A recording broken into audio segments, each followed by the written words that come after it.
Vamos falar da Ponte Preta. A Macaca está chegando aqui na tela da Band, ao vivo. Antônio Lupe tem as informações, as quentinhas da Macaca. Diz aí, Lupe.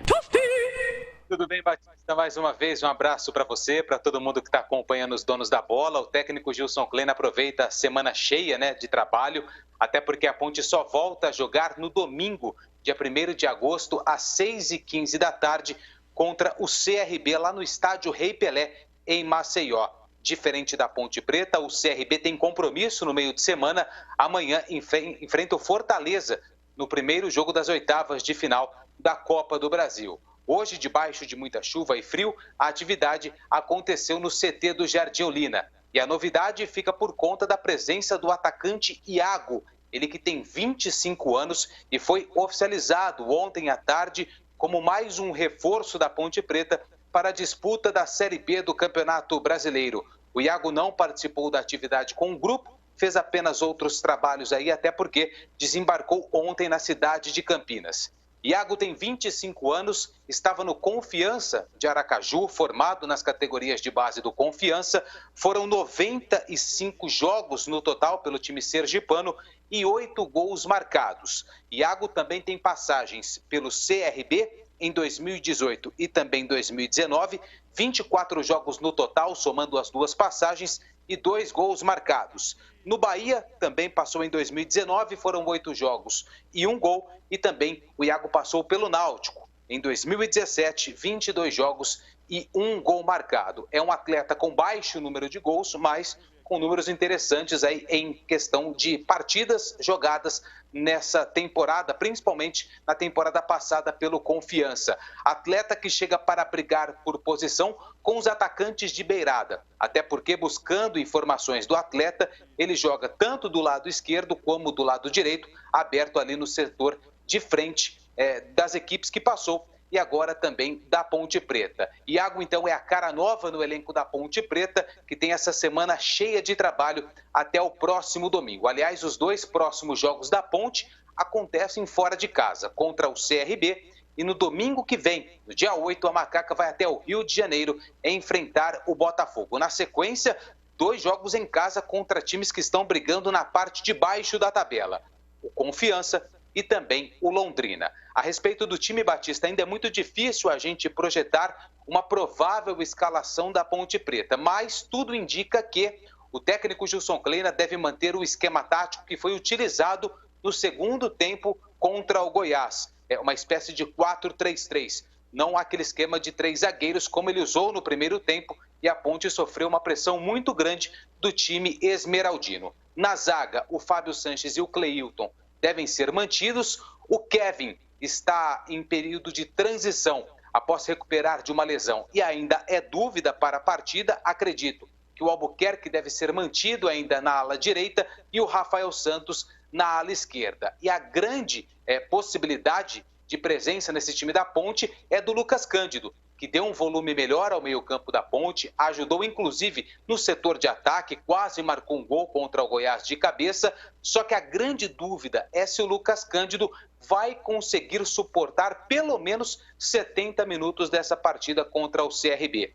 O Lucas Cândido chegou na Ponte em maio, ficou um período longo passando por uma readaptação física, até porque a sua última partida tinha acontecido no início do ano, quando ele ainda defendia o Vitória. É um atleta que tem sim a possibilidade grande de começar entre os titulares, mas tudo vai depender da condição física do atleta, Batista.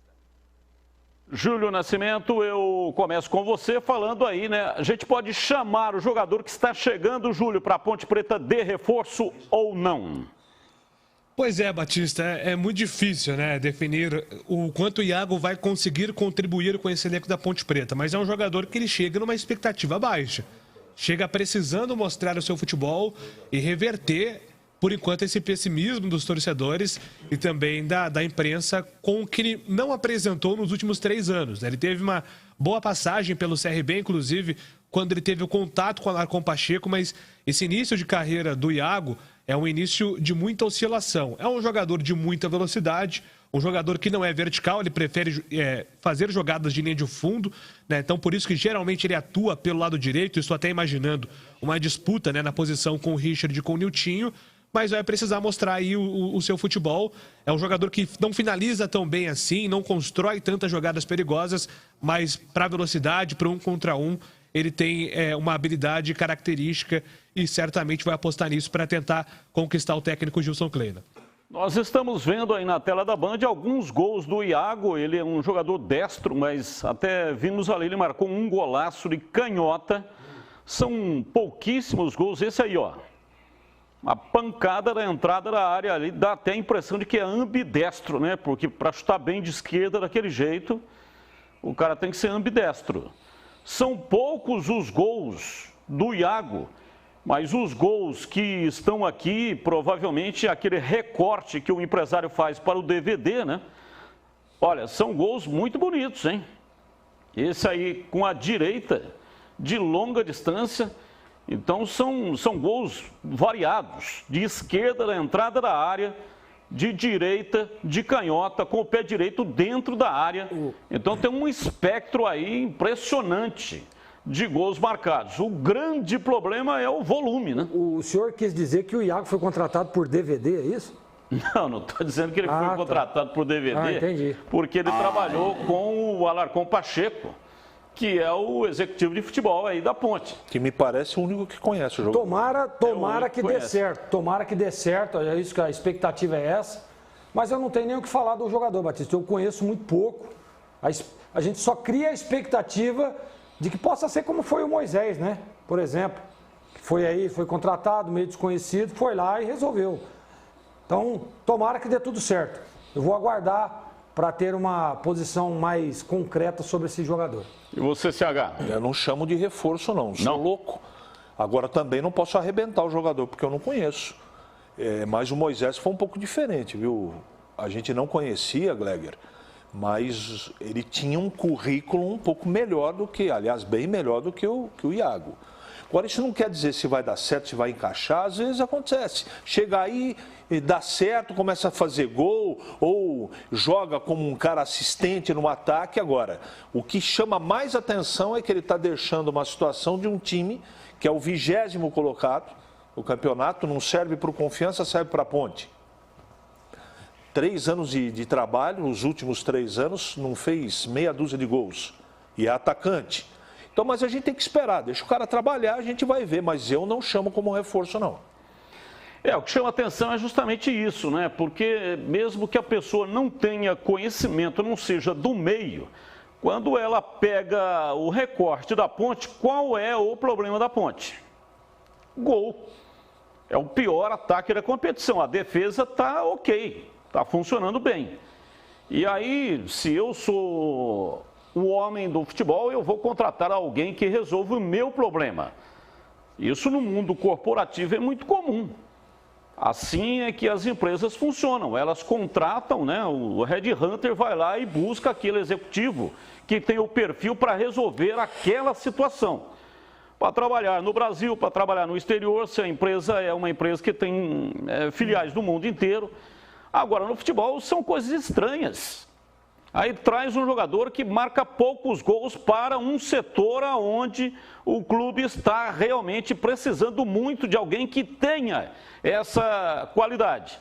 Só que aí, recentemente, a Ponte trouxe um jogador, o Paulo Sérgio, que fazia muitos gols, foi o vice-artilheiro do Brasil. Do Brasil. Perdeu para o Caio Dantas. Caio Dantas fez 24 e ele 23. Aqui não funcionou. Não deu certo. Aí você fica, né, imaginando, pô, mas aí acertou a Ponte trazer o Paulo Sérgio? Acertou, ué. Claro que acertou. O recorte dele é altamente positivo. Tanto que viemos aqui e elogiamos. Claro. E aí agora inverte, traz um jogador que não faz muitos gols. Será que pode acontecer isso? Ninguém sabe. Ele chegar na Ponte e começar a marcar gols? Ninguém sabe, é uma coisa absolutamente imprevisível. Aliás, o futebol é cheio dessas coisas, né? Que você tem certeza que vai funcionar, na prática as coisas não andam. E acontece o contrário, não é um comentário, né, em cima do muro, olha, vocês não estão se posicionando. Eu não contrataria o atleta.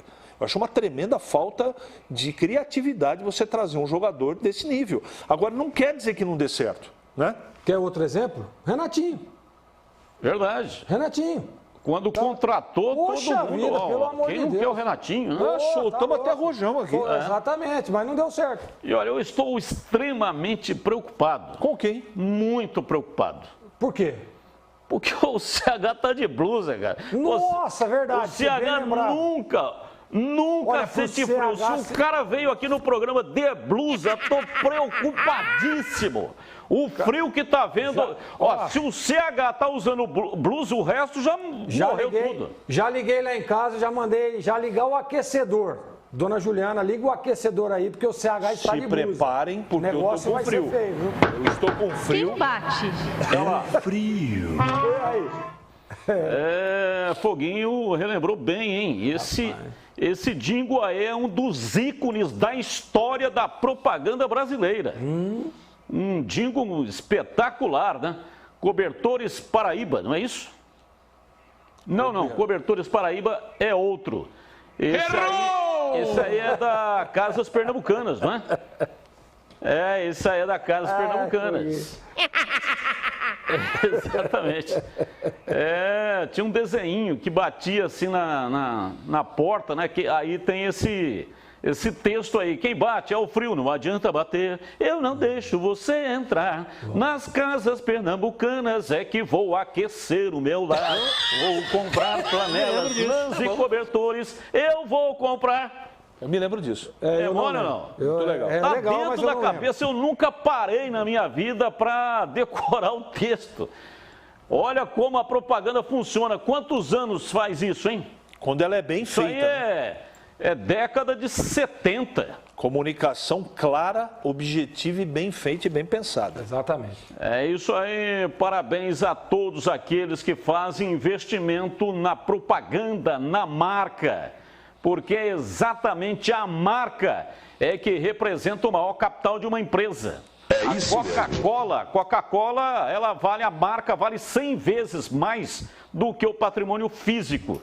Então é importante apostar na propaganda. Bom, Luque, o que tem a ver o Careca? Qual é o problema? Isso aí é uma exatamente isso que eu queria saber. Sabe qual que é o problema? Eu saio da Rádio Bandeirantes ali.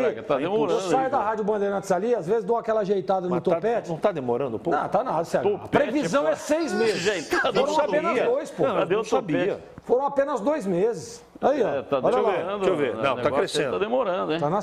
Tenha fé. Tenha fé. Agora, não dá pra entender que toda hora fica esse negócio de careca. Fuja do touro. Fica tranquilo. Tenha fé. Valeu, Lupe. Um abraço. Muito obrigado, hein? Valeu, Batista. Um abraço a todos. Quanta boa. Nossa. Que é isso?